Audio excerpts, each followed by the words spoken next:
சாதிவாரி கணக்கெடுப்பும் சமூக நீதியும் பஞ்சமர் நில மீட்பும்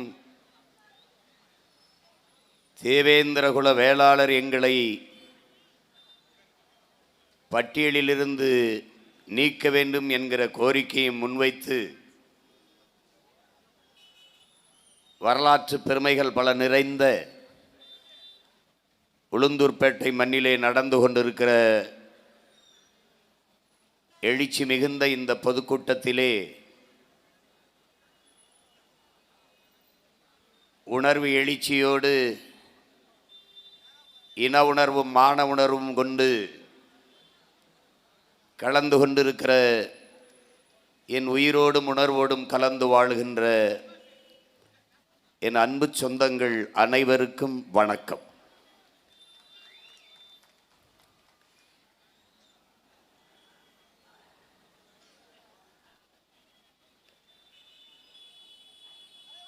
பஞ்சமர் நில உரிமைக்காக பரிந்துரைத்த பெருந்தகை ஜேம்ஸ் டமன்ஹீர் அவர்களுக்கு சமூக நீதியின் பெருங்காவலர் தமிழ் பேரினத்தின் பெருமைக்குரிய ஆளுமை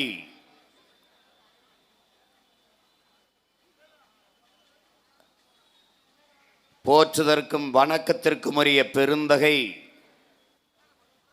நம்முடைய தாத்தா ஆனமுத்தவர்களுக்கும் என்னுடைய புகழ் வணக்கத்தை செலுத்துகிறேன். பஞ்சமர் நில மீட்புரிமைக்காக போராடி இன்னுயிரை ஈகம் செய்த வீரமறவர்கள் ஜான் தாமஸ் அவர்களுக்கும் ஏழுமலை அவர்களுக்கும் என்னுடைய வீர வணக்கத்தை செலுத்துகிறேன்.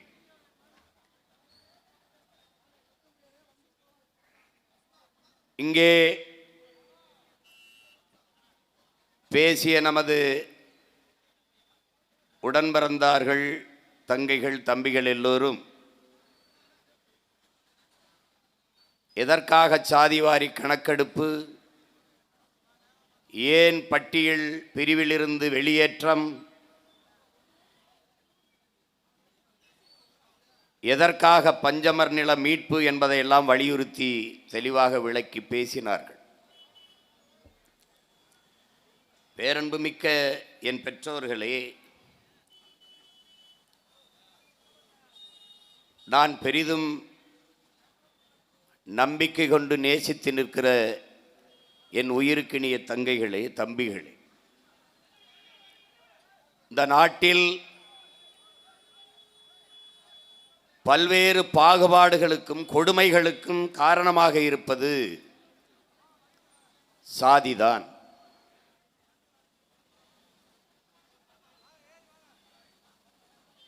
ஆனால் பன்னெடுங்காலமாக இந்த சாதிய சனியன் சாகாமல் உயிரோடு இருப்பதுதான் உலக அதிசயங்களில்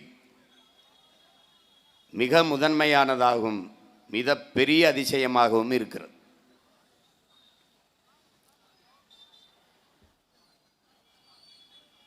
இந்த சாதி ஏற்றதாழ்வு,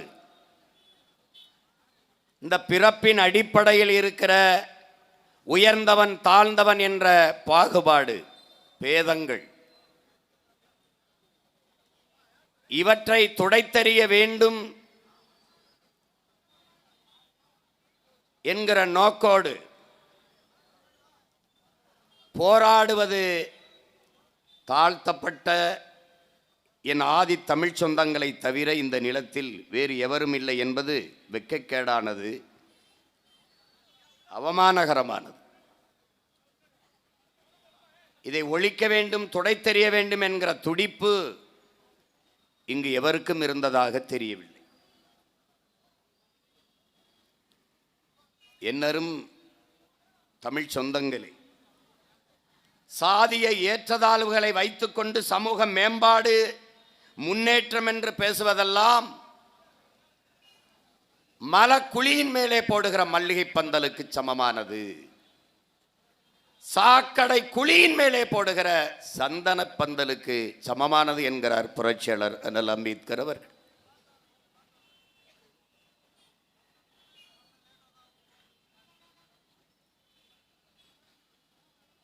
பிறப்பின் அடிப்படையில் பேதம் பாராட்டுகிற கொடுமை பன்னெடுங்காலமாக இருந்து வந்திருப்பது நமக்கு தெரிய வருவது, பிறப்பு ஒக்கும் எல்லா உயிருக்கும் என்று பாட வேண்டிய சூழல் நமது மூதாதைக்கு வள்ளுவ பெருமகனாருக்கு வந்திருக்கிறது என்றால், அன்றிலிருந்தே இந்த மானுட சமூகம் பிறப்பின் அடிப்படையில் பேதம் பாராட்டி கொண்டிருந்திருக்கிறது. சாதி இரண்டொழிய வேறில்லை சாற்றுங்கால் நீதி வழுவா நெறிமுறையில் மேதினியில் இட்டோர் பெரியோர் இடாதார் இழிகுலத்தோர் பட்டாங்கில் உள்ளபடி என்ற அறிவு மூதாட்டி அவை பாடுகிறார் என்றால் அன்றும் இருந்திருக்கிறது. பரட்சியாவது ஏதடா பணத்தியாவது ஏதடா இறைச்சி தொல் எலும்பிலே இலக்கமிட்டு இருக்குதோ என்று சிவாக்கியர் பாடுகிறார் என்றால் அன்றும் அந்த சனியன் தொடர்ந்திருக்கிறது.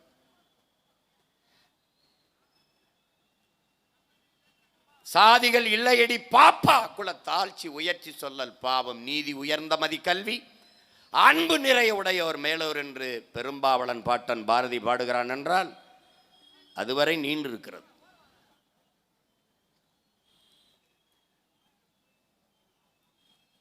சாதி ஒழித்தல் ஒன்று, நல்ல தமிழ் வளர்த்தல் மற்றொன்று. தமிழுக்கு அமுதென்று பேர், அந்த தமிழ் இன்பத் தமிழ் எங்கள் உயிருக்கு நேர் என்று பாடிய நம்முடைய தாத்தன் புரட்சி பாவலன் பாரதிதாசன், தமிழ் என் உயிருக்கு நேர் என்று பாடியவன் நல்ல தமிழ் வளர்த்தல் ஒன்று, சாதி வளர்த்தல் மற்றொன்று என்று பாடவில்லை. சாதி ஒழித்தல் ஒன்று, நல்ல தமிழ் வளர்த்தல் மற்றொன்று என்றார். ஆனால் சாதி ஒழித்தல் தான் முதன்மையான கடமை என்கிறார். சாதி ஒழித்தல் ஒன்று, நல்ல தமிழ் வளர்த்தல் மற்றொன்று. பாதியை நாடு மறந்தால் மற்ற பாதி துலங்குவதில்லை. அதை தொழிக்கலைன்னா நாடு துலங்காதென்றார். கடவுள் வரி சமய வரி கண்ணன் நிகர் தமிழுக்கு நோய் நோய் நோயே இடை வந்த சாதி எனும் இடர் ஒழிந்தால் ஆள்வது நம் தாய் தாயேங்கிறான். எந்த தாய்? தமிழ் தாயேங்கிறான். யாரு மேல கீறினாலும் ரத்தம் ஒண்ணுதான், ஆக மொத்தம் நீ நானும் 10 மாதம் தாங்கிறான் நம்முடைய தாத்தன் பட்டுக்கோட்டை மக்கள் கவிஞர். அவனே சொல்லுகிறான், புத்தன் வந்தான், இயேசு வந்தான், காந்தி வந்தார், எல்லோரும் என்னென்னத்தையோ எழுதி என்னென்னத்தையோ பேசினார்கள், எழுதி வைத்தார்கள். எல்லாவற்றையும் படித்தீர்கள், என்ன பண்ணி கிழித்தீர்கள்? வந்தவன் எல்லாம் போதித்தான். ஆனால் மாற்றம் நிகழ்ந்ததாக இல்லை. கடைசியாக அறிவாசானால் அம்பேத்கர் சாதிய இழிவை துடைத்தெறிய போராடாமல் இருப்பதை விட செத்து ஒழிவதே மேலானது என்ற முழக்கத்தை முன்வைத்தார். இந்த நிலத்திலே பிறந்த நம்முடைய தாத்தா ரெட்டமலை சீனிவாசனார் அவர்கள் பிறப்பின் அடிப்படையில் உயர்ந்தவன் தாழ்ந்தவன் என்ற பாகுபாடு பாராட்டுகிற வர்ணாசிரம தர்ம கோட்பாட்டை தகர்த்து மாற்று கோட்பாட்டை உருவாக்கி கொள்ளாத வரை உனக்கு விடுதலை இல்லை என்றும் போதித்தார்.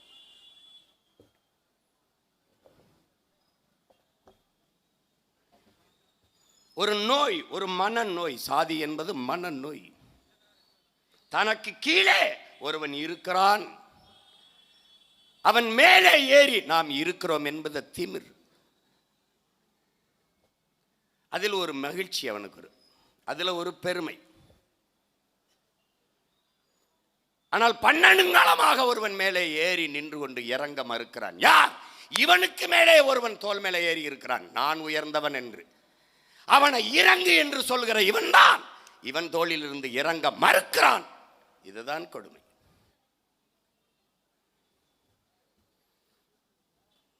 சாதி என்பது ஒரு நோய். பன்னெடுங்காலமாக இந்த சமூகத்தை பிடித்து வாட்டுகிற ஒரு பெரிய கொடிய நோய், சமூக நோய்.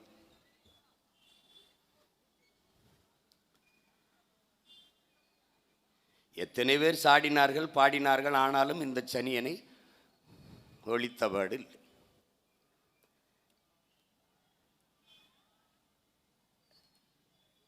இதிலே அண்ணல் அம்பேத்கர், நான் யாருக்கும் அடிமை இல்லை, எனக்கும் யாரும் அடிமை இல்லை. இதுதான் நிலைப்பாடாக இருக்க வேண்டும்.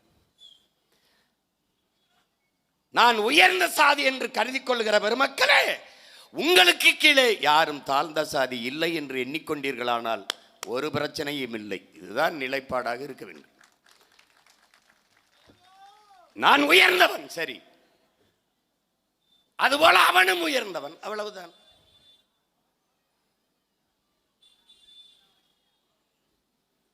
அந்த எண்ணம் தான் சமதர்மம், சமநிலை சமூகம். அதுதான்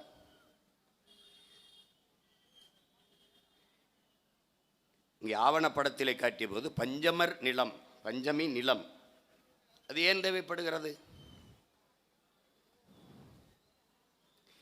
நிலமற்ற இனம் அடிமையா இருக்கும். உன் இடத்தினை உறுதி செய், உன் இனத்தை முன்னிறுத்து. இருக்க இடமற்றவன் அனைத்துலகம் பேச அருகதையற்றவன். இது கோட்பாடு. நிலத்தை இழந்தால் வளத்தை இழப்பீர்கள், பலத்தை இழந்தால் இனத்தை இழப்பீர்கள். இது இன்றைய நிலைப்பாடு. என்றைக்கும் இதான் நிலைப்பாடு. இதான் நடக்கும்.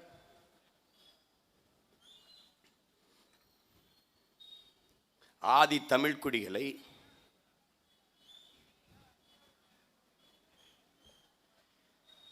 பெரும் எண்ணிக்கையில் இருக்கிற தமிழ் சமூக மக்களை தாழ்த்தி வீழ்த்தி நிலமற்ற அடிமைகளாக்கி அவர்கள் உழைப்பை சுரண்டி கொழுக்கிற மிராசுகள், பண்ணைகள். கண்ணீர் வரும். நீ படிச்சின்னா அரிசி சோறு சாப்பிடக்கூடாது, மேற்கூரை கட்டக்கூடாது, ஓடு போடக்கூடாது, இடுப்புக்கு மேலே முட்டிக்கு கீழே உடை அணியக்கூடாது, அது ஆணோ பெண்ணோ அணியக்கூடாது.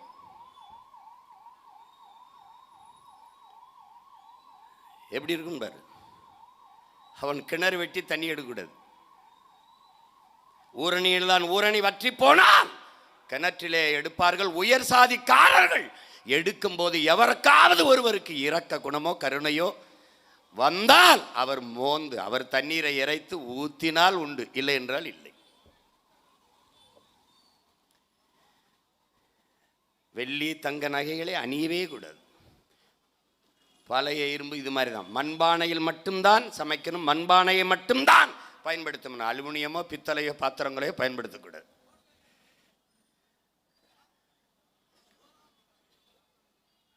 ரமன்கீர் சொல்றார் பாருங்க, தொழுநோய் காட்பட்டவர்களாக, சத்துள்ள உணவு கிடைக்காதவர்களாக இருந்தார்கள். அப்படி இருந்த மக்களின் உழைப்பை சுரண்டிருக்கா.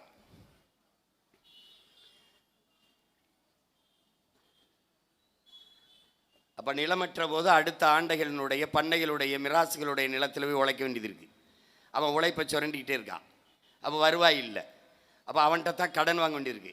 10 ரூபா 15 ரூபா பிள்ளைகளினுடைய திருமணத்திற்கு எதற்கோ ஒரு அவசர தேவைக்கு 10 ரூபா கடன், 15 ரூபா கடன் வாங்கிவிட்டால் அதுக்கு வட்டி. வட்டி கட்டி முடித்து விட்டதா, வாங்கின வட்டிக்கு அந்த முதலை கட்டிட்டமா அசலை கட்டிட்டமா என்பதே தெரியாது. கணக்கு பக்கத்தில் ஏன் கல்வி இல்லை. பண்ணையார் மிராசு சொல்றதுதான் கணக்கு, அதான் கணக்கு. அப்ப அதற்கு வழி என்ன இருக்கு? வட்டி கட்ட முடியல. அப்ப என்ன பண்றது?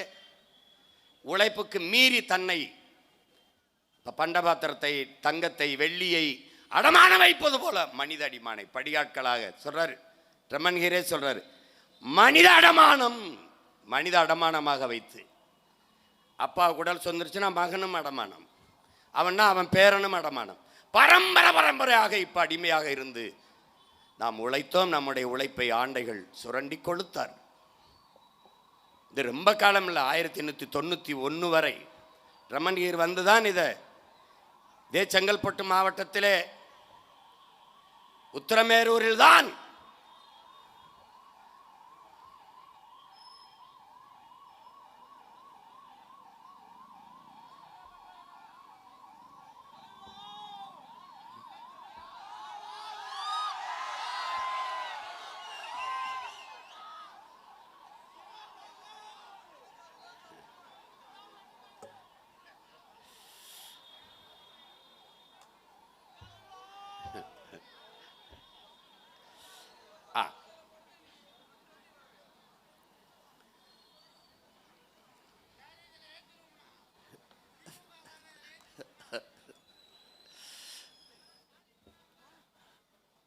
அப்போ அந்த ஆதி தமிழ் குடிகள் படுகிற அந்த பெருந்துயரத்தை பார்த்து இந்த 1844 அடிமை சட்டம் ஒழிக்கப்பட்ட பிறகும் நீக்கப்பட்ட பிறகும் இந்த அடிமை நிலை மாறலை.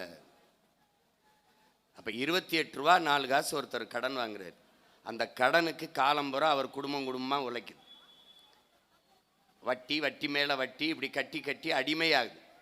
ஒருவேளை இந்த அடிமை நிலையிலிருந்து மீளணும்னா வேற ஒரு பண்ணையாற்ற கடனை வாங்கி அந்த கடனை இந்த பண்ணையாற்ற கட்டி திருப்பி இங்கிருந்து மீண்டு போய் அந்த பண்ணையாருக்கும் அடிமையாக தான் உழைக்கணும். அப்போ வாழ்நாள் முழுமைக்கும் இந்த அடிமை நிலையிலிருந்து மீள முடியாத இருக்க நிலை. ஒரு ஆண் என்றால் காலையில் 7 மணியிலிருந்து 6 மணி வரைக்கும் அந்த ஆண்டைக்கு உழைக்கணும், ஆணும் பெண்ணும். ஆணுக்கு 4 அணா, பெண்ணுக்கு 2 அணா சம்பளம், இவ்வளோதான். இல்லைன்னா ஒருபடி தானியம்.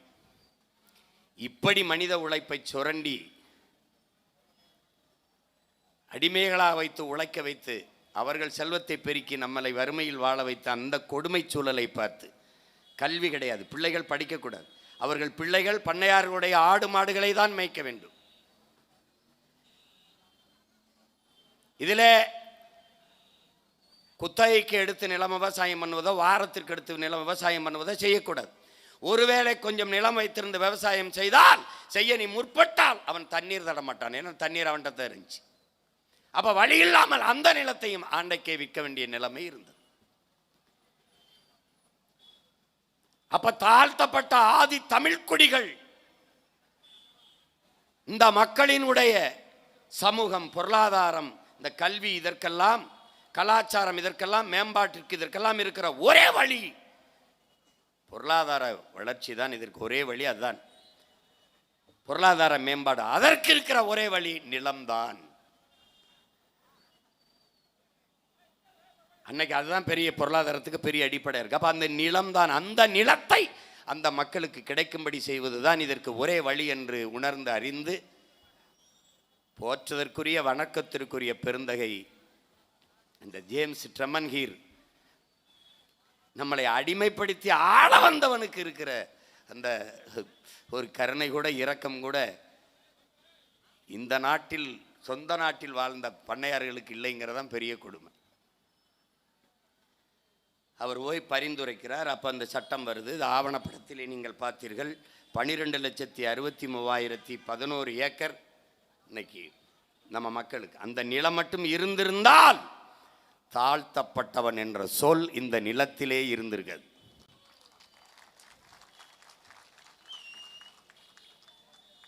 இந்த திராவிடம் என்பதும் தாழ்த்தப்பட்டவன் என்பதும் பட்டியல் என்பதும் ஷெட்யூல் என்பதெல்லாம் செல்லரிச்சு போயிடுச்சு. இனிமேல் ஆதி தமிழன் என்பதுதான் இங்கே வழக்கத்தில் இருக்கணும், பெருமைக்குரிய சொல்லா இருக்கணும்.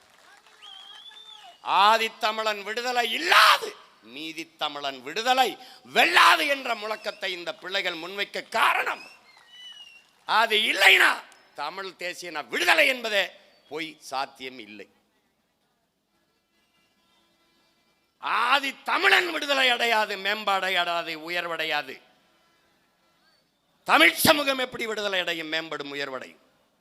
அது வெறும் வெற்று வார்த்தை, வெற்று வார்த்தை. என்னரும் தம்பி தங்கைகளே, என் கால்கள் வலுவிழந்து உறுதியற்று நின்றால் ஊழல் எவ்வளவு வலிமையானாலும் அது வீண். பில்டிங் ஸ்ட்ராங்கு, பேஸ்மெண்ட் வீக்னு என் பங்காளி சொல்ற மாதிரி ஆயிரும். ஆதித்தமிழன் விடுதலை தான் அடிப்படை, அடிப்படையான. அதனால்தான் பஞ்சமர் நில மீட்பே பைந்தமிழர் உரிமை மீட்பு என்கிற முழக்கத்தை முன்வைத்து இந்த களத்திலே நிற்கிறோம். நாங்கள் இதை இவர் மீட்டு தருவார், அவர் பேற்று தருவார், கேட்டு தருவார், அதுக்கு வரல. இது இருக்கு, வர்றோம், திருப்பி எடுக்கிறோம், மீட்கிறோம், அதை சொல்றதுக்கு தான். இந்த 12,63,000 ஏக்கர் அது இருக்கலையே, குறைஞ்சது 10 லட்சம் இடத்தையாவது எடுக்கிறேன். அது கொம்பாதி கொம்பனா இருந்தாலும் சரி, பெரிய இவராக இருந்தாலும் சரி தான். அங்கே கோட்டை கட்டியிருந்தாலும் அது குட்டியை சோற ஆக்குறோம், தூக்குறோம், அவ்வளோதான். ஏன்னா அரை கிரவுண்ட் இடத்துல எங்கள் ஆத்தா அப்பன் ஆக்கிரமிச்சிட்டான்னு நீ நீதிமன்றத்தில் ஆணையம் வாங்கிட்டு வந்து பேக்கும்போது எவ்வளோ வழி தாங்கி நின்றுப்போனை விட்டுட்டு போயிடுவேன். முதல்ல கடற்கரையில் இருக்கிற சமாதியை முதல்ல பேக்கிறோம்டா. ஆக்கிரமிப்புல அநியாய ஆக்கிரமிப்பா தாண்டா. ஒரு மனிதனை புதைக்க 6 அடி, 2 ஏக்கரா, 2 ஏக்கரா. இரு ஒரே சட்டம், கடற்கரை தான், எவனுக்கும் கல்லறை கிடையாது சட்டம். ஆக்கிரமிப்பிலே மிக கொடுமையான ஆக்கிரமிப்பு உலகத்தின் தலை சிறந்த 2வது கடற்கரையை ஆக்கிரமித்ததுதான். அதுவும் திராவிட இடுகாடாக மாற்றியதுதான் கொடுமையிலே கொடுமை.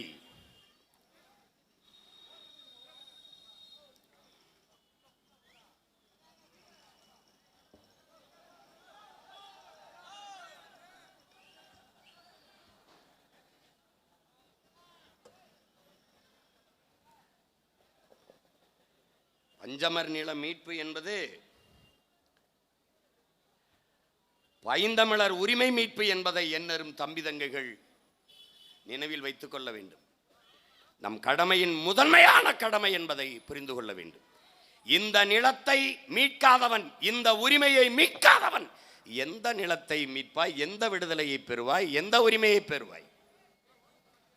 உனக்கென்று ஒதுக்கப்பட்ட உன் சொந்த நிலத்தை இழந்து நிற்கிற நீ எந்த நிலத்தை மீட்பாய்? எந்த உரிமையை மீட்பாய்?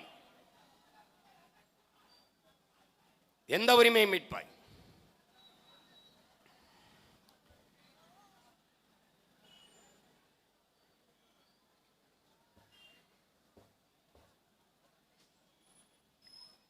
இது ஏன் இவ்வளவு பெரிய இழப்பு, இவ்வளவு பெரிய அநீதி ஆதி தமிழ் குடிகளுக்கு, பெருத்த தமிழ் சமூகத்தில் பெரும் எண்ணிக்கையில் இருக்கிற தமிழ் குடிகளுக்கு நிகழ்ந்தும் இது கண்டுகொள்ளாமல் போகிறது என்றால், எவன் ஆக்கிரமித்தானோ, எவன் அதிகாரத்தில் இருக்கானோ அவன் தான் இதெல்லாம் ஆக்கிரமிச்சு வச்சிருக்கான். அவனை சார்ந்தவன். அப்ப இதை கேட்க வேண்டியவர்கள், எதிர்த்து போராடி மீட்க வேண்டியவர்கள் அவர்களிடத்திலே கூட்டணி வைத்து நின்னதுனால அவன் அது கேள்வி கேட்கறதுக்கு ஆள் இல்லாம போயிடுச்சு.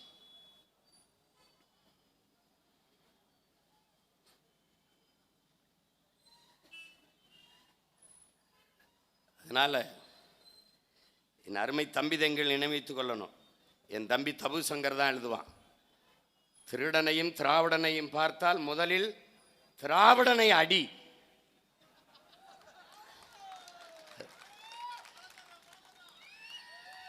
ஏனென்றால் திராவிடன் உன் பொருளைத்தான் திருடன் உன் பொருளைத்தான் திருடுவான். திராவிடன் உன் பரம்பரையே திருடி விடுவான். புரியுதா அவனுக்கு? ரொம்ப வித்தியாசமான கோட்பாடு கொண்டவன். இது பெரியார் மண், வெட்டி கடத்து, இது திராவிடம். இது தமிழர் மண், கட்டி காப்பாத்து, இது தமிழ் தேசியம்.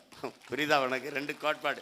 இதுவும் தபு சங்கர் என் தம்பி எழுதுனது தான், உட்கார்ந்துருக்கான். அதான் அதனால இனிமே திராவிடன் திருடன் 2ல் எவன் வந்தாலும் திருடா நீ கொஞ்ச நேரம் இருப்பான்னு முதல்ல திராவிடனை சாத்திரு. இப்போ இந்த தேர்தலில் நல்ல வாய்ப்பு இருக்கு, போட்டு தள்ளிடு.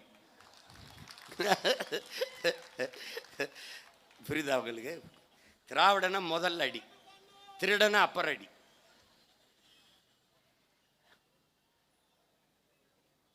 எனவே நமது முன்னவர்கள் இங்கே பேசிய என்னுடைய அண்ணன் அருங்குணம் விநாயகம் அவர்கள், என்னுடைய அண்ணன் ஆதித்தமிழர் விடுதலை இயக்கத்தினுடைய பொதுச் செயலாளர் வினோத் அவர்கள் எல்லாம் பன்னெடுங்காலமாக இந்த களத்திலே நின்று போராடுகிறார்கள். யார் யார் எத்தனை 1000 ஏக்கரை ஆக்கிரமித்து வைத்திருக்கிறான் என்பதை சான்றுகளோடு எங்கள் அண்ணன் அருங்குணம் விநாயகம் அவர்கள் வைத்திருக்கார்கள். என்னிடத்தில் ஒப்படைத்தார்கள் அந்த இதை. இப்போது பேசுவதற்கு நேரம் இல்லை. இராணுவத்திற்கென்று சில ரகசியங்கள் இருக்கிறது, எல்லாத்தையும் சொல்ல முடியாது. அதை வந்த பிறகு, அதாவது என் பங்காளி சொல்கிற மாதிரி ஒரு ஆனார், அது ஆனார் உங்களுக்கு தெரியாத இபிகோ செக்ஷன் ஒன்றும் கிடையாது அப்படின்னு கொஞ்ச நாள் அது வந்த பிறகு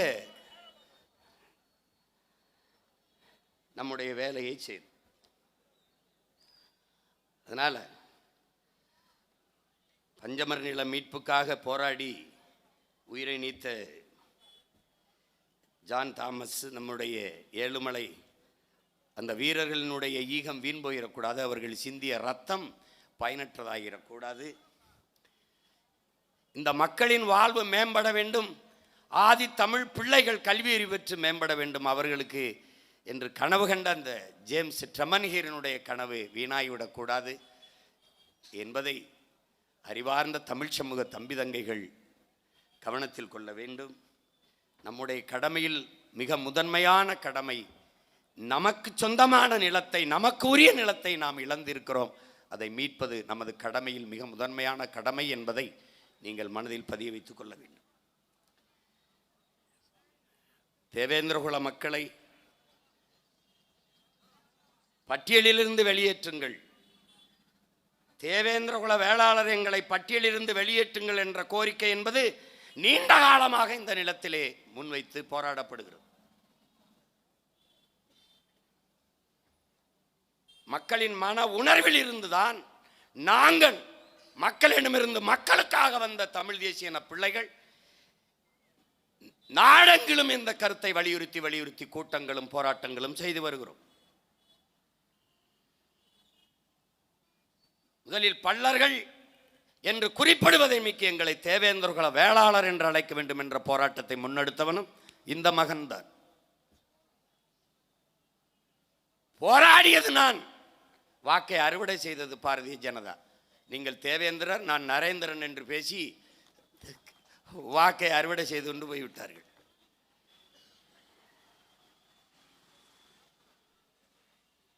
இப்போது பள்ளர்கள் என்பது இழி சொல்ல அல்ல. பள்ளு என்றால் என்னரும் தம்பி தங்கைகள் புரிந்து கொள்ள வேண்டும், உழவு என்று பொருள். 92 பல்லு இருக்குது. முக்கூட திரிகுட ராசப்ப கவிராயர் பாடிய முக்கூடர் பல்லுலாம் இருக்கு. பல்லு என்றால் உழவு. அப்ப பள்ள நிலத்தில் வாழ்ந்தவர்கள் நம் மூன்றாவது நிலமான மருத நிலத்தில் வாழ வரும்போது அங்கே நதி இருக்குது, ஆற கண்ட இடத்தில் தங்கி வாழலாம், நமக்கான உணவுப் பொருளை விளைய வைத்து வாழலாம் என்ற முடிவெடுக்கும் போது அங்குதான் வேளாண்மை செய்ய தொடங்குகிறோம். மேட்டு பகுதியில் வீடு கட்டி வாழுகிறோம், அது நகரமாகுது. அங்கிருந்தான் நாகரிகம் என்ற சொல் வருது. பள்ள நிலத்தில் வேளாண்மை செய்கிறோம், அதனால் நம் பள்ளர்கள் என்று அழைக்கப்படுகிறோம். அது குடிப்பெயர் அல்ல, காரண பெயர். குடிப்பெயர் என்பது நாம் வேளாளர்கள் என்பதுதான், உழவர் குடி என்பதுதான் அது. அதனால்தான் அவர்கள் தேவேந்திரகுல வேளாளர் என்று எங்களை அறிவியுங்கள் என்று கேட்டார்கள். இன்று பட்டியலில் இருந்து எங்களை வெளியேற்றுங்கள் என்று நாம் போராடுகிறோம் என்பது என்னை தாழ்த்தப்பட்டவன் என்று சொல்வதற்கு, என்னை தாழ்த்தி வைப்பதற்கு நீ யார்? தமிழ் தேசிய பிள்ளைகள், தமிழர்கள் நாங்கள். இதை எப்படி பார்க்கிறோம் என்றால், என் முன்னாடி நிற்கிறவன் என் உடன் பிறந்தவன், என் இன சொந்தம் தாழ்த்தப்பட்டவன் என்றால் அங்கே என் இனம் தாழ்கிறது என்று நாங்கள் பார்க்கிறோம். தேவேந்திரன் தாழ்த்தப்பட்டவன் என்றால் என் தமிழ் பேரினம் தாழ்த்தப்படுகிறது என்று நாங்கள் சின்னம் கொள்கிறோம். அங்கே என் தாய்மொழி தமிழ் தாழ்த்தப்படுகிறது, வீழ்த்தப்படுகிறது என்று நாங்கள் எண்ணுகிறோம். தமிழன் பெருமைக்குரியவன், காரணம் தமிழ் பெருங்குடியில் பிறந்ததனாலேயே தமிழன் பெருமைக்குரியவன் என்கிறான் புரட்சி பாவலன் பாவேந்தன் பாரதாசன். நாங்கள் பெருமைக்குரியவன் ஏன்? ஆகச் சிறந்த இனம். உலகிற்கு அறிவியல், நாகரிகம், தொழில்நுட்பம், வேளாண்மை, கலை, இலக்கியம், பண்பாடு எல்லாவற்றையும் கற்பித்து கொடுத்த பேரினத்தின் பிள்ளைகள். உலகில் முதலாக பண்பட்டு நாகரிகம் அடைந்த இனத்தின் மக்கள். உலகின் முதல் மொழி தமிழ், அது என் மொழி.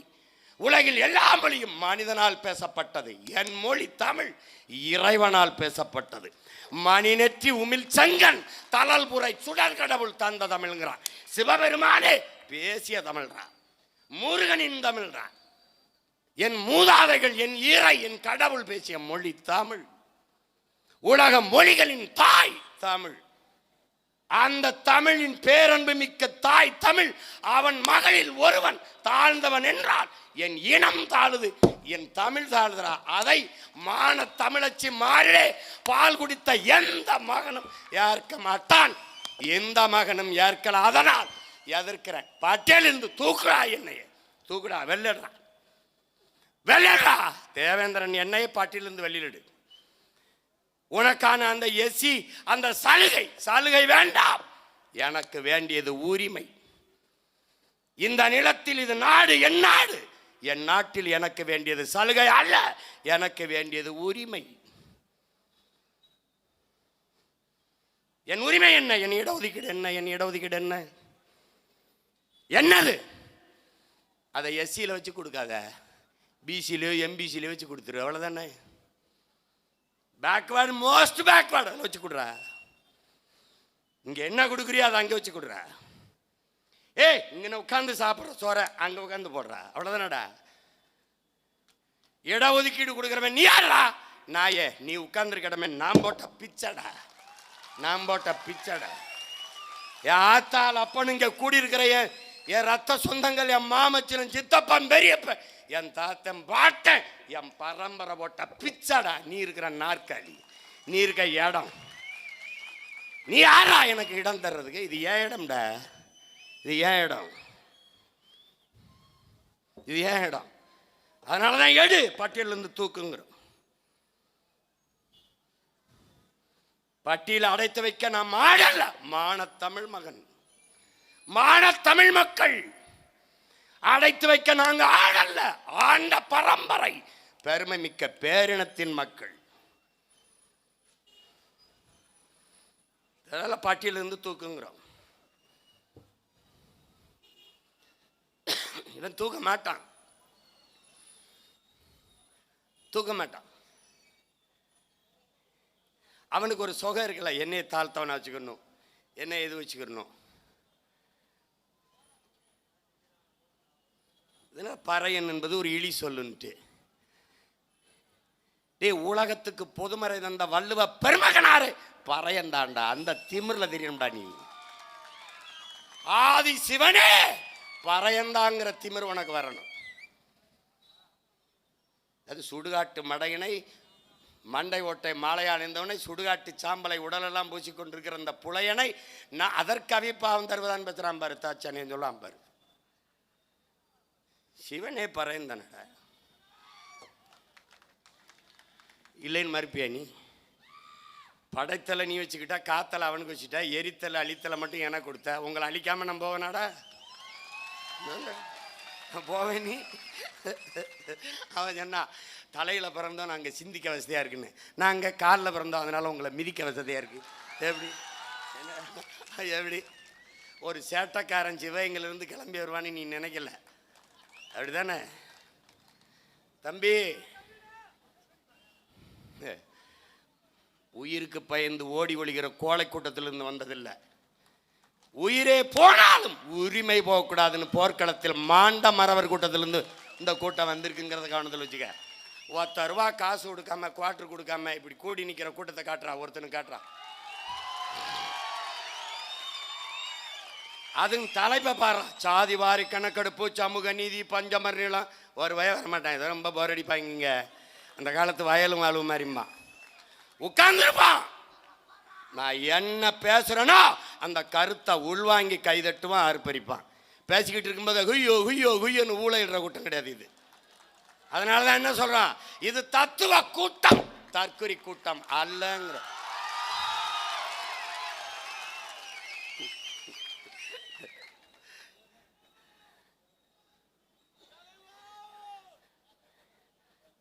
அதனால அறிவு, அறம், வீரம் கொண்டு வார்த்தெடுக்கப்பட்ட மானத்தமிழ் மறவர் கூட்டம் அங்கே இருக்கிறது. ஒவ்வொருத்தனும் பெருந்தோட்டா வெடிச்சான்னா இடங்காலி ஆயிரும், பார்த்துக்க. திரும்ப திரும்ப சொல்றேன், என் முன்னவர்கள் எடுத்த ஆயுதங்களுக்கெல்லாம் அதைவிட பெரிய வலிமையான ஆயுதங்கள் உங்களிடத்தில் இருந்திருக்கலாம், இருந்தது. வாழும் வேலும் எந்திரும். நீ பீரங்கி துப்பாக்கி வச்சிருந்த. எங்கள் முன்னவர்கள் எடுத்த எல்லா ஆயுதத்திற்கும் ஒன்றை ஆயுதம் இருந்துச்சு. என் தாத்தன் கலிய பெருமாள், என் அண்ணன் தமிழரசன், எல்லாரும் ஆயுதத்துக்கு முன்னாடி நீ வச்சிருந்த. ஆனால் அவன் பிள்ளை சீமானும் அவன் தம்பி தங்கையிலும் எடுக்கிற அந்த அறிவாயுதத்துக்கு முன்னே உலகத்தில் எந்த கொம்பண்டையும் எனக்கு எதிரான ஆயுதம் இல்லை. நீ என்னோட மோதி வென்றா பாப்போம், வென்றா பாப்போம். தர்க்கத்தில் என்னை தாண்டிரா பாப்போம். என்னை விடா என் பிள்ளைகள்கிட்ட, என் தங்கைகள்கிட்ட, தம்பிகள்கிட்ட ஜெயிச்சு காட்டுறா பாப்போம். ஏன் பஞ்சம நிலத்தை மீட்கணும் பேசுவான். ஏன் பட்டியலிருந்து என்னை வெளியேத்தன தேவேந்திரன் என்ன பேசுவான். ஏன் சாதிவாரி கணக்கெடுப்பு அதாண்ட சரியான சமூக நீதி பேசுவான்.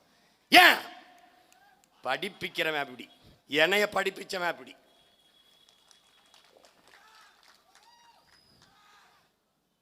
இதனால பட்டியலிலிருந்து வெளியேற்ற மாட்டார்கள்.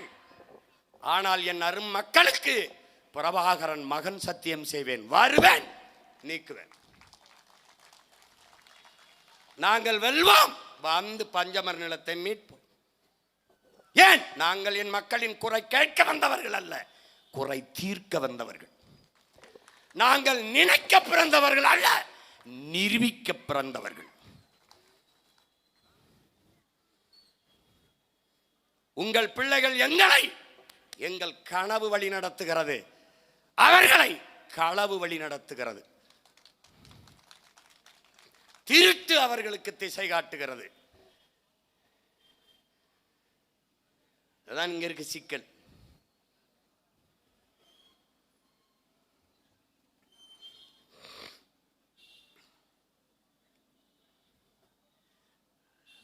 அவன் உடனே சொல்வான், நீங்க எஸ்சி பட்டியல் இருந்தால் தான் உங்களுக்கு உரிய இது கிடைக்கும், சலுகை கிடைக்கும், சலுகை கிடைக்கும். எனக்கு என்ன பிச்சை போடுறிய நீ? திரும்ப திரும்ப சொல்லுகிறோம், எங்களுக்கு வேண்டியது சலுகை அல்ல, எங்களுக்கு வேண்டியது எங்களுக்கான உரிமை.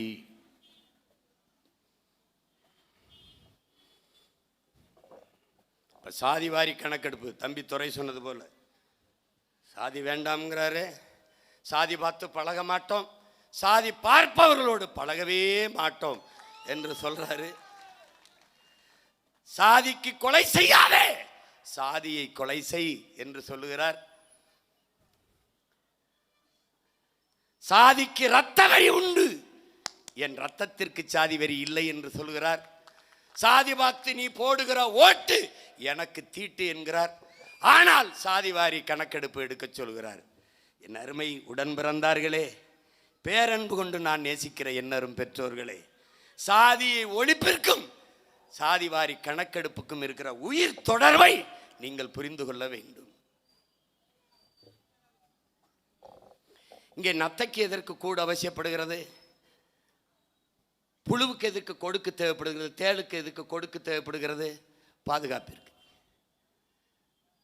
நத்தைக்கு ஆபத்து இல்லை என்றால் ஓட அவசியம் இல்லை, தேளுக்கு ஆபத்து இல்லை என்றால் கொடுக்க அவசியம் இல்லை. இப்ப எனக்கு உண்டானது எனக்கு கிடைக்கும் என்றால் போட்டி இல்லை, பொறாமை இல்லை. அதை நீங்கள் ஆழ்ந்து கவனிக்கணும். நாங்கள் முன்வைத்த, உங்கள் பிள்ளைகள் முன்வைத்த கோட்பாடு என்ன? சாதிவாரி கணக்கெடுப்பு, குடிவாரி என்ன, சாதிவாரி கணக்கெடுப்பு எடுங்கள். இது எனக்கு முன்னாடி நீண்ட காலமாக இந்த கோரிக்கையை வலியுறுத்தி போராடி வருகிற பெருந்தகை நாங்கள் பேரன்பு கொண்டு நேசிக்கிற எங்கள் ஐயா மருத்துவர் ராமதாஸ் அவர்கள். இங்கே நாம் வணக்கம் செலுத்தியிருக்கிற சமூக நீதியின் பெருங்காவலன் ஆணைமுத்து மட்டும் இல்லை என்றால் இந்த இடஒதுக்கீடும் நமக்கு இல்லை. இந்த இடஒதுக்கீடு என்ற சொல்லை நாம் வெறுக்க காரணம், ஏற்கனவே எந்த இடமும் இல்லாமல் ஒதுக்கி ஒதுக்கி வைத்ததால் தான் போராடி இந்த உரிமையை பெற்றுக்கோம். மறுபடியும் ஒதுக்கீடான்ங்கிறதான் இடப்பகிர்வு, இடப்பங்கீடு என்று நாம் கேட்கறதுக்கு காரணம் அதான். இடஒதுக்கீடுங்கிற சொல்லை ஒதுச்சு விட்டு இடப்பகிர்வு, இடப்பங்கீடு, உரிய இடப்பகிர்வு, பங்கீடு என்று கேட்க காரணம் அது. ஆணைமுத்து என்ற ஒரு பெருமகனார் இல்லை என்றால் இந்த உரிமையும் இல்லாமல் நின்றிருப்போம். அந்த ஒற்றை மகனின் உழைப்பால் தான் இந்த உரிமையோடு நாம் இன்று வரை இருக்கிற இந்த உரிமையாவது பெற்றிருக்கிறோம் என்பதை என்னரும் தம்பிதங்கள் நினைவில் வைத்த அந்த பெருமகனாரை போற்ற வேண்டும். மண்டல் கமிஷன், மண்டல் பரிந்துரை, மண்டல் ஆணையம் என்ற ஒன்று உருவாக்கப்பட்டதற்கு காரணம் ஆணைமுத்து என்ற அருமை பெருமகனாரின் உழைப்பு. அதை சாதித்து வந்தவுடன் தமிழர் நிலத்தில் அந்த மகனுக்கு பாராட்டு விழா எடுத்த ஒரே தலைவன் எங்கள் ஐயா ராமதாஸ் அவர்கள் மட்டும்தான். இந்த பாராட்டு விழா கூட்டத்திலே முன்னிருக்கையிலிருந்து கைதட்டி மகிழ்ந்த மகன் என்கிற முறையில் இதை சொல்லுகிறேன். இப்போது இதே கருத்தை சாதிவாரி கணக்கெடுப்பும் சமூக நீதியும் என்கிற கருத்தை வலியுறுத்தி வருகிற 17ஆம் தேதி அன்பிற்கினிய சின்னையா அன்புமணி ராமதாஸ் அவர்களும் போராட்டத்தை முன்னெடுக்கிறார்.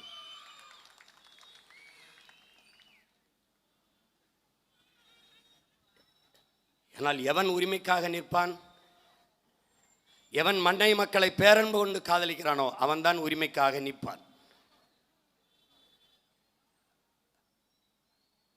அப்ப சாதிவாரி கணக்கெடுப்பு ஏன்? எது சரியான சமூக நீதி? எது சரியான சமூக நீதி? எளிய உதாரணத்தில் என்னரும் தம்பி தங்கைகளுக்கு நான் புரிய வைக்க விரும்புகிறேன். ஒரு குடும்ப அட்டைக்கு 10 கிலோ அரிசி. ஒரு வீட்டில் ஒரே ஒரு தாய், ஒரு ஏழை தாய் இருக்கிறாள். ஒரு தாய், ஒரு வயதான அம்மாள் இருக்கிறாள். ஒரே ஒரு மகள். அவள் குடும்ப அட்டைக்கு 10 கிலோ. அந்த அவள் வாழ்கிற வீட்டுக்கு பக்கத்திலே 10 இளைஞர்கள் இருக்கிறார்கள். 10 பேர் கொண்ட குடும்பம் இருக்கிறது. அவர்களுக்கு ஒரு குடும்ப அட்டை. அந்த 10 பேர் இருக்க வீட்டுக்கும் 10 கிலோ அரிசி. இது சரியான சமமான பகிர்வா என்பதை என்னரும் தம்பி தங்கைகள் சிந்தித்து பார்க்க வேண்டும். நாம் கேட்பது 50 பேர் இருக்கிற ஒரு வீட்டுக்கு 5 பேருக்கான சாப்பாட்டை அனுப்பாதே. 5 பேர் இருக்கிற வீட்டுக்கு 50 பேருக்கான சாப்பாட்டை கொடுக்காதே. 50 பேர் இருக்க வீட்டுக்கு 50 பேருக்கான சாப்பாட்டை அனுப்பு. 5 பேர் இருக்கிற வீட்டுக்கு 5 பேருக்கான சாப்பாட்டை அனுப்பு. சமூகத்தில் பிரச்சனை இல்லை. இதுதான் நம்ம கோட்பாடு. இதை எப்படி சொல்கிறோம்? எடுத்து கொடுக்காதே, எண்ணி கொடு. அள்ளி கொடுக்காதே, அளந்து கொடு. இதுதான் நம்ம கேட்குறது. இப்போ வன்னியருக்கு எங்கள் ஐயா 20 விழுக்காடு கேட்டார்கள். இப்போ 15 விழுக்காடு கேட்டு போராடுகிறார்கள்.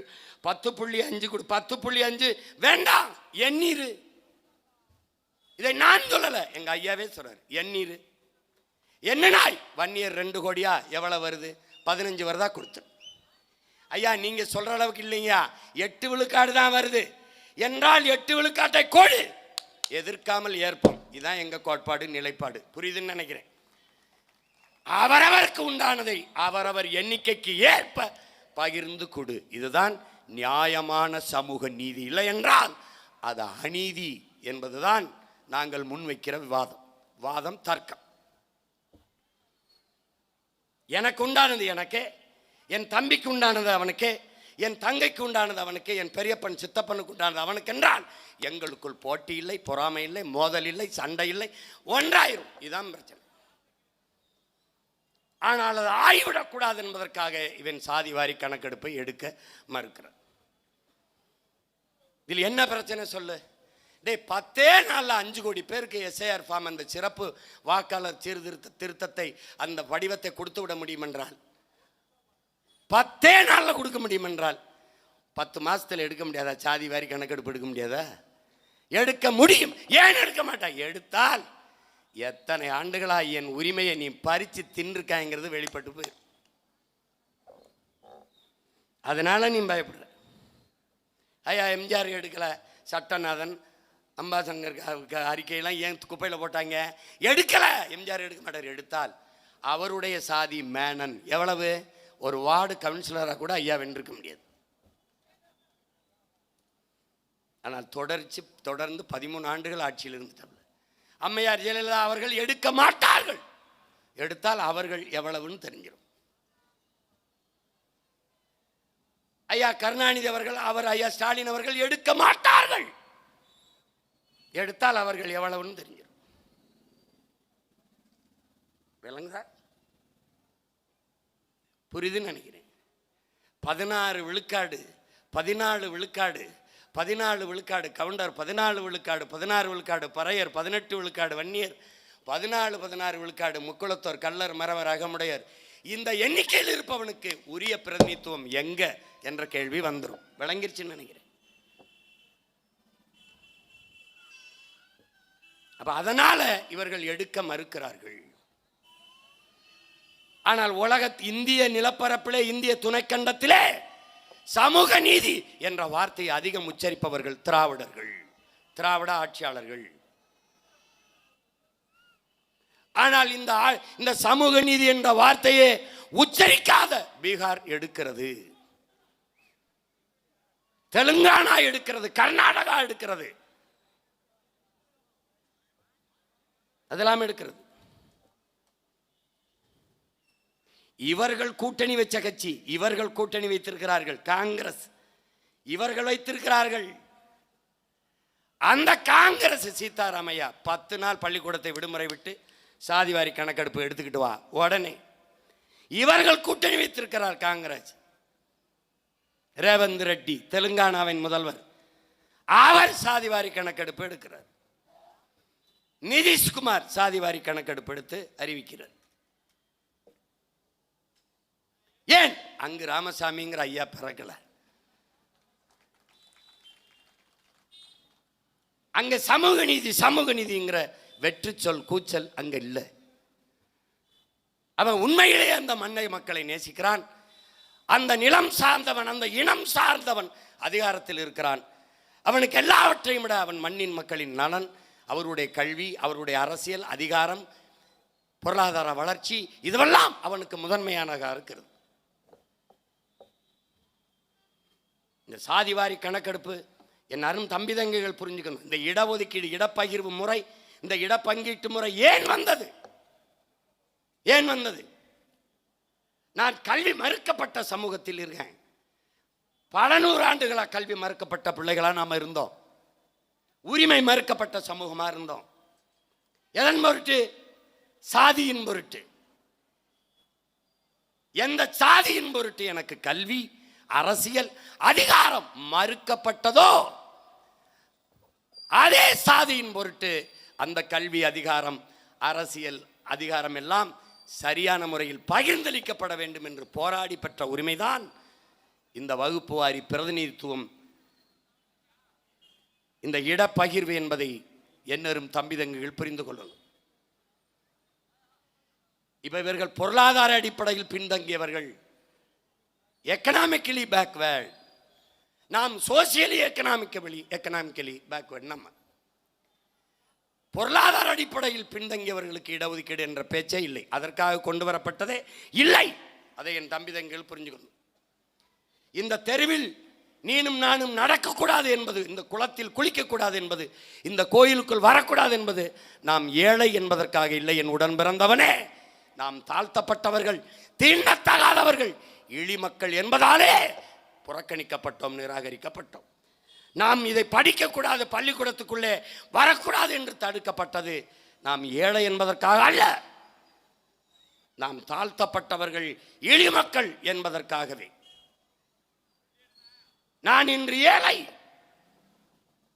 ஆனால் 10 ஆண்டுகளில் நான் அதானி அம்பானியாக பொருளாதாரத்தில் மேம்பட்டு விட முடியும். ஆனால் இன்று நான் பறையன், நாட்டின் முதல் குடிமகனானாலும் என் மீது சுமத்தப்பட்ட இழிவு போகாது. இதுதான்டா இந்த சாதியில் இருக்கிற, இந்த தீண்டாமையில் இருக்கிற கொடுமை என்பதை நீ புரிஞ்சுக்கணும். நான் எவ்வளவு தூரம் பொருளாதாரத்தில் மேம்பட்டாலும் என் மீது சுமத்தப்பட்ட இழி மகன், இழி சாதி, அந்த தீண்டாமை ஒளிய மறுக்குது.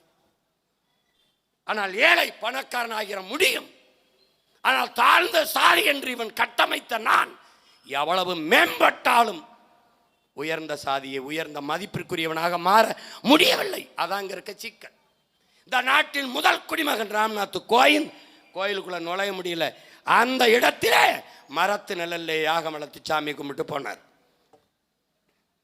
இன்றைக்கு இருக்கிற பழங்குடி மகள் திரௌபதி முர்மு கோயிலுக்குள்ள போக முடியல, கட்டையை கட்டி ஓரத்தில் தள்ளி நிற்க வச்சுட்டான்.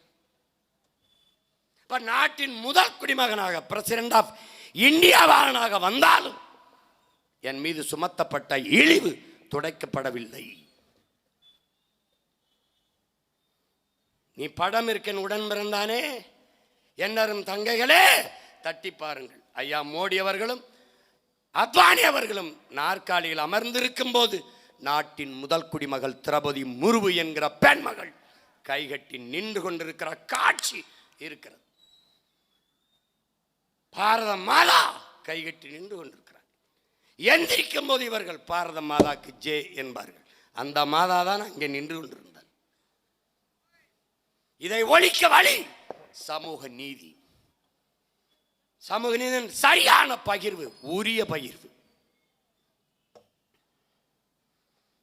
என்னரும் தம்பி தங்கைகளே, அண்ணனுக்கு மூத்தவன் நம்ம அருமை பாட்டன் அயோத்திதாச பண்டிதர் என்கிற பெருமகன் என்பதை என்னிலும் இளைய என் தம்பி தங்கைகள் தெரிந்து கொள்ள வேண்டும், இல்லை படித்து கற்று அறிந்து கொள்ள வேண்டும். என்ன சொல்றாருன்னு நினைக்கிற? வெள்ளைக்காரனிடம் அடிமைப்பட்டு கிடந்தோம், எல்லோரும் கிடந்தோம். இந்த நிலத்தில் உயர்ந்த சாதி என்று சொல்லிக் கொள்கிற அவனும் அடிமையாகத்தான் இருந்தான், நாமும் அடிமையாகத்தான் இருந்தோம். ஆனால் எல்லோரும் அந்த அடிமையிலிருந்து வெள்ளைக்காரனை எடுத்து விடுதலைக்காக போராடினோம்.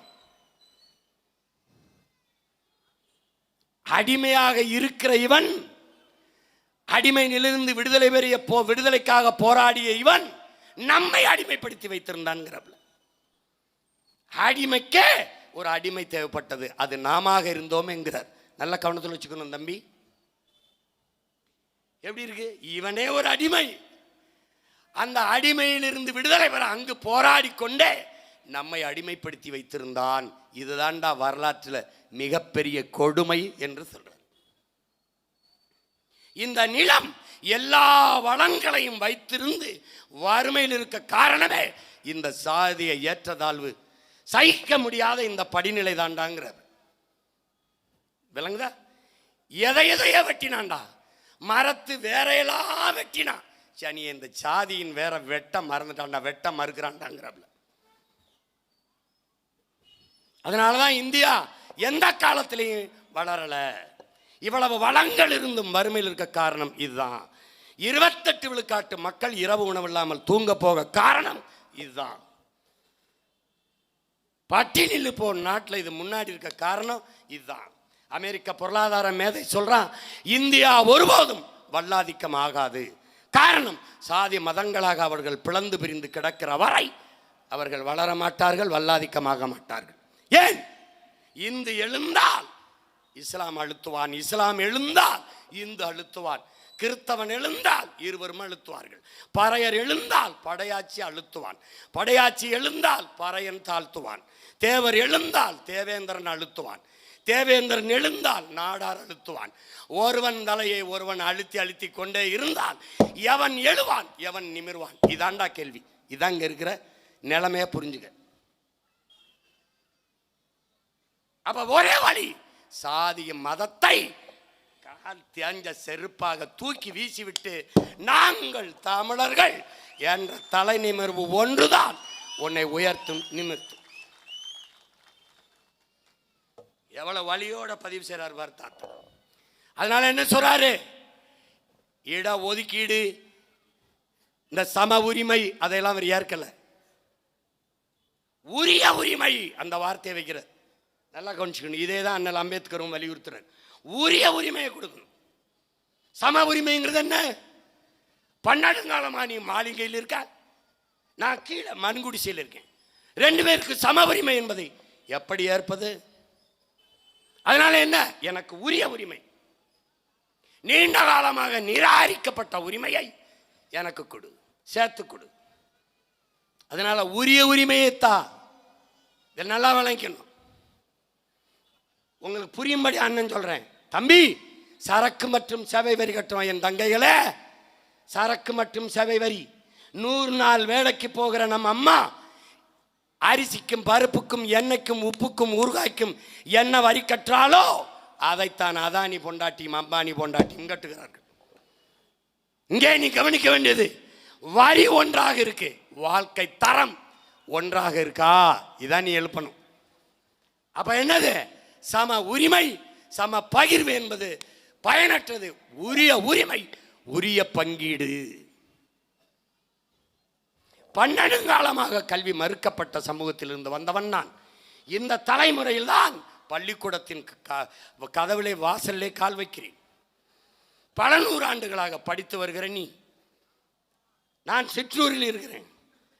எங்க ஐயா, எங்க அண்ணன் அருங்குணம் விநாயகம் அவர்கள் பேசியது போல ஓராசிரியர் பள்ளி. அவனு வரலைன்னா அதோட அது பள்ளியில் மூடிட்டு போண்டிதான். நீ ஒவ்வொரு பாடத்தையும் ஒவ்வொரு ஆசிரியர் நடத்துகிறான்.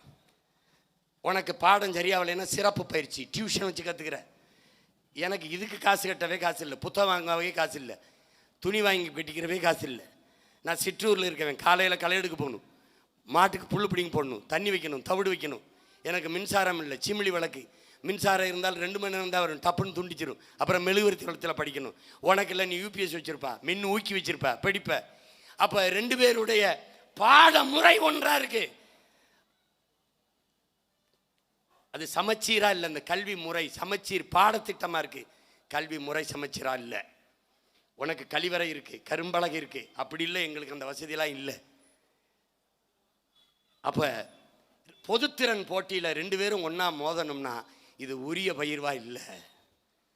அப்ப பலகாலமாக நிராகரிக்கப்பட்ட எனக்கு உரிமையை தான், முன்னுரிமை தான், அதான் உரிய உரிமை.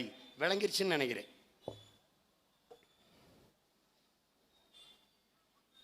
புரியுதா? அந்த அடிப்படையில் இப்போ பீகாரில் வந்து தமிழ்நாடு அரசு என்ன சொல்லுது? தமிழ்நாடு அரசு நமக்கு என்ன கற்பிக்க வருது? திரும்ப திரும்ப என்ன சொல்லுது? சாதிவாரி கணக்கெடுப்பு எடுக்கிற உரிமை மத்திய அரசுக்கு இருக்கு, இந்திய ஒன்றிய அரசுக்கு தான் இருக்குது என்று நம்ம ஏமாற்றுகிறது. அப்ப பீகாருக்கு எப்படி இந்த உரிமை வந்தது? தெலுங்கானாவுக்கு, கர்நாடகாவுக்கு, ஜார்க்கண்டுக்கு எப்படி வந்தது? மாநில உரிமை பேசியவர்கள் இந்திய துணைக்கண்டத்தில் முதலில் இவர்கள் தான். அப்படியே உரிமை இல்லை என்றால் அந்த உரிமையை போராடி பெறாமல் என்ன செய்து கொண்டிருந்தீர்கள்? என்ன செய்து கொண்டிருந்தீர்கள்? பீகாரில் எடுத்ததற்கு உச்ச நீதிமன்றம் தடை விதித்து விட்டது என்று சொல்கிறார்கள். இல்லை, 50 விழுக்காட்டு மேல் வரம்பு, அதற்கு மேலே வர்றதுக்கு தான் அது மறுதளிக்குது, அது செய்யக்கூடாதுங்குது. ஆனால் இடஒதுக்கீட்டை பாட்னா நீதிமன்றம், பீகாரினுடைய தலைநகரில் இருக்க பாட்னா நீதிமன்றம், அது உயர் நீதிமன்றம் வந்து மறுக்கல, அதை ஏற்குது. கேவி நீதியரசர் கேவி சந்திரன் அவர்களும் நீதியரசர் பார்த்தசாதி அவர்களும் அதை ஏற்கிறார்கள். 2 நீதிபதிகளும் அதை ஏற்கிறார்கள், மறுக்கல. ஆனால் உச்ச நீதிமன்றம் என்ன சொல்லுது? நீ 50 விழுக்காட்டுக்கு மேலே உச்ச வரம்பு, மேல் வரம்பு, அந்த ஒதுக்கீட்டை தான் அது மறுதளிக்குது, அது மறுக்குது. ஆனால் தமிழ்நாட்டுக்கு அதுவும் இல்லை. நமக்கு 69 விழுக்காடு வரை அம்மையார் ஜெயலலிதா மண்டல கமிஷன் நிறைவேற்றிய போது ஐயா ஆனமுத்து அவர்கள் போராடி பெற்ற அந்த 69 விழுக்காட்டிலே அதை நிறைவேற்றி சட்ட பாதுகாப்பை தமிழ்நாடு அரசு அன்னைக்கு ஏற்படுத்தி வச்சிருக்கு. அந்த பிரச்சனையும் கிடையாது. அப்ப சாதிவாரி கணக்கெடுப்பு எடுத்தது செல்லும் என்றுதான் பாட்னா நீதிமன்றம் சொல்லுது. என்னரும் தம்பி தங்கைகளே, அந்த நீதிமன்றம் சொன்னது, நீங்க சாதிவாரி கணக்கெடுப்பு எடுத்ததை, இந்த பீகார் அரசு எடுத்ததை எதிர்த்து ஒரு பிராரணை, ஒரு நீதி பிராரணை இங்கே தாக்கல் செய்யப்பட்டிருக்குது, ஒரு வழக்கு தொடுக்கப்பட்டிருக்குது. இது என்ன? தன்னுரிமை, அடிப்படை உரிமையை இது பறிக்குது, மறுதளிக்குது என்று இந்த அரசினுடைய இந்த திட்டத்திற்கு, இந்த இதற்கு எதிராக, இந்த சாதிவாரி கணக்கெடுப்புக்கு எதிராக நீங்கள் அறைகோள் விடுத்து இதை வெறுக்கிறீர்கள், எதிர்த்து போராடுகிறீர்கள். நீதிபதியை கொடுத்தது. ஆனால் இந்த சாதி என்கிற இந்த சாதியை இந்த சமூக நெசவில் இருந்து பிரித்து எடுப்பதற்கு நீண்ட காலமாக முயற்சி நடக்கிறது, முடியவில்லை. அதை துடைத்தெறிய முடியவில்லை, பெருக்கி தள்ளவும் முடியவில்லை, ஒதுக்கி விலக்கி வைக்கவும் முடியவில்லை. அது வாடி உதிர்ந்து போகவும் இல்லை, காற்றில் கரைந்து போகவும் இல்லை என்பதை எப்ப காட்டுகிறது? இந்த சாதிவாரி கணக்கெடுப்பை நீங்கள் எதிர்க்கிற போதே தெரிகிறது, இது இன்னும் அப்படியே இருக்குடா அப்படின்னு. இதை ஏன் எதிர்க்கிற? அப்ப சாதிய ஒழிப்பிற்கு இருக்கிற கடைசி கருவி சாதிவாரி கணக்கெடுப்பு தான் என்று நீதிமன்றம் சொல்லுது, வலியுறுத்துது. அதனாலதான் இந்த சாதிய ஒழிப்பிற்கும் சாதிவாரி கணக்கெடுப்புக்கும் இருக்கிற உயிர் தொடர்பை என் உயிர்க்கிணிய என் தம்பி தங்கிகள், பேரன்புமிக்க என் பெற்றோர்கள் புரிந்து கொள்ளணும். இப்ப எனக்கு உண்டானதை நீங்க கொடுத்துட்டீங்கன்னா நான் யாரோட மோத போறேன்? என் வயிறு நிறைய எனக்கு வேண்டிய சாப்பாடை என் தட்டில் வச்சுட்டீங்கன்னா அடுத்தவன் தட்டில் இருக்க சாப்பாட்டை நான் அபகரிக்கணும், நான் திருடணும்னு நினைப்பனான்னு நினைச்சு பார்க்கணும். இதான் இங்கே இருக்கிற அடிப்படை. வன்னியர் 2 கோடியா உரியதை கொடுத்துரு, தேவேந்திரர் எவ்வளவு கொடுத்துரு, தேவர் எவ்வளவு கொடுத்துரு, கவுண்டர் எவ்வளவு கொடுத்துரு, உடையார் எவ்வளவு, முத்தரையர் எவ்வளவு, நாடார் எவ்வளவு, பிள்ளை எவ்வளவு, முதலியார் எவ்வளவு, வண்ணார் எவ்வளவு, குயவர் எவ்வளவு, வேளார் எவ்வளவு, பஞ்சமரை பேர் எவ்வளவு, பண்டாரம் எவ்வளவு, தச்சர் எவ்வளவு, எங்களில் நெசவாளர் எவ்வளவு, எவன் கணக்கு கொடுத்துரு. கன்னட செட்டியாரா கொடு, ரெட்டியாரா கொடு, நாயுடா கொடு, கொடு, எண்ணி கொடு. அதை போலவே என் இன மக்கள் ஆந்திராவில் வாழ்கிறார்கள், கேரளாவில் வாழ்கிறார்கள், பீகாரிகள் வாழ்கிறார்கள். அங்கே என் இன மக்களுக்கு உரிய எண்ணிக்கைக்கான இடஒதுக்கீடை, இடப்பகிர்வை பெற்றுத்தா. இதான் சமூக நீதி. நாங்கள் ஏற்கனவே என்ன கொதிநிலையில் இருக்கோம்? என்ன கொதிநிலையில் இருக்கோம்? குருநானக் பிறந்த தினத்திற்கு இங்கே விடுமுறை, மகாவீர் ஜெயந்திக்கு விடுமுறை. ஆனால் எங்கள் வள்ளுவ பெருமகனார், எங்கள் ஆதி மூதாதை, உலக பொதுமறை வாழ்வியல் நன்னறி தந்த பெருமகனார், எங்கள் மறையோன் வள்ளுவ பெருமகனாருக்கு எந்த மாநிலத்திலே அது பொது விடுமுறை விட்டிருக்கியா? இல்லை. பெற்று தந்திருக்கியா? இல்லை. சரஸ்வதி பூஜைக்கு விடுமுறை, ஆயுத பூஜைக்கு விடுமுறை, விநாயகர் சதுர்த்திக்கு விடுமுறை, எல்லாத்துக்கும் விடுமுறை இருந்தது. எங்கள் இறை முருக பெரும்பாட்டனுக்கு விடுமுறை இருந்ததா? இல்லை. எப்ப வந்தது?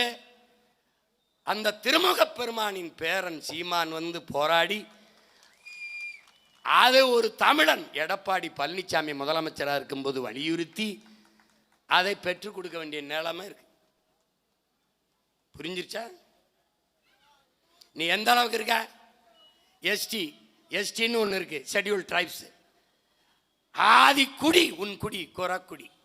நாம் எல்லோரும் மான தமிழ் மக்கள் மறக்காமல் சொல்லணும், நாங்கள் எல்லோரும் குறப்பைய மக்கள் தான்.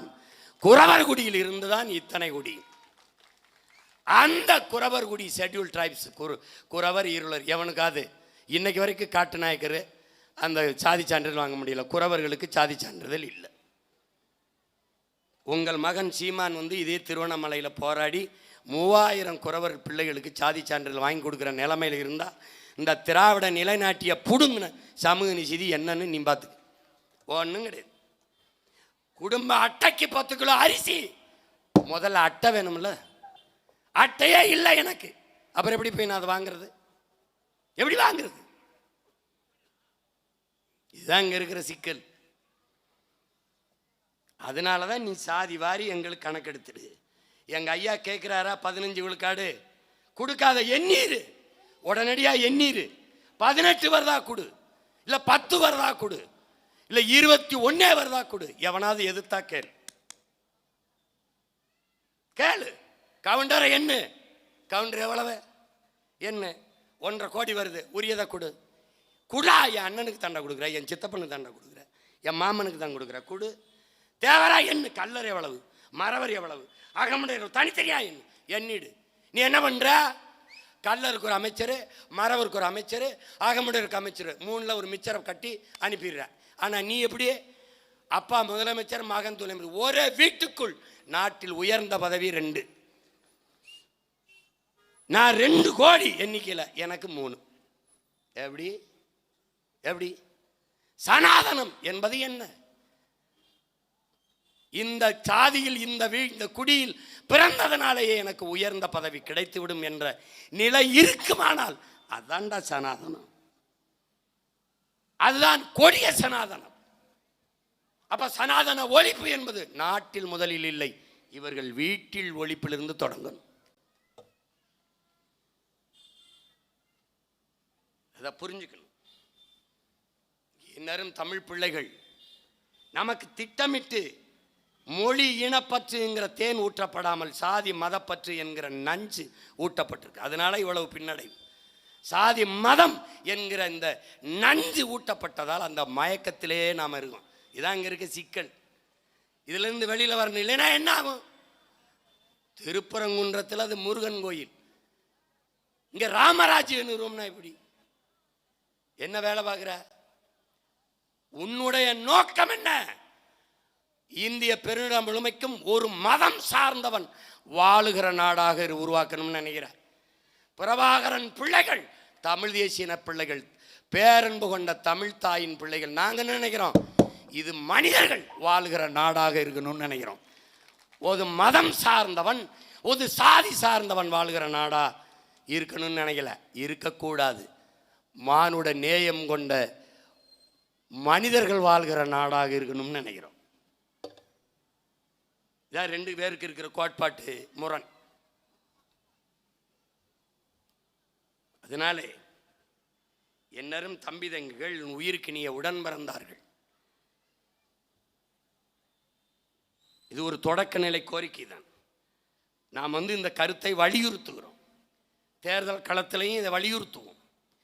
ஆனால் வென்று வந்த பிறகு இதை நிறைவேற்றுவோம். பஞ்சமர் நில மீட்பை, சாதிவாரி கணக்கெடுப்பு, சமூக நீதி நிலைநாட்டலை, பட்டியலில் இருந்து தேவேந்திரகுல வேளாளர் நம்மை வெளியேற்றிக் கொள்வதில் நாம் முனைப்பாக இருக்கும் என்கிற உறுதியேற்கிற ஒரு கூட்டமாகத்தான் நீங்கள் இதில் எடுத்துக்கொள்ளணும்.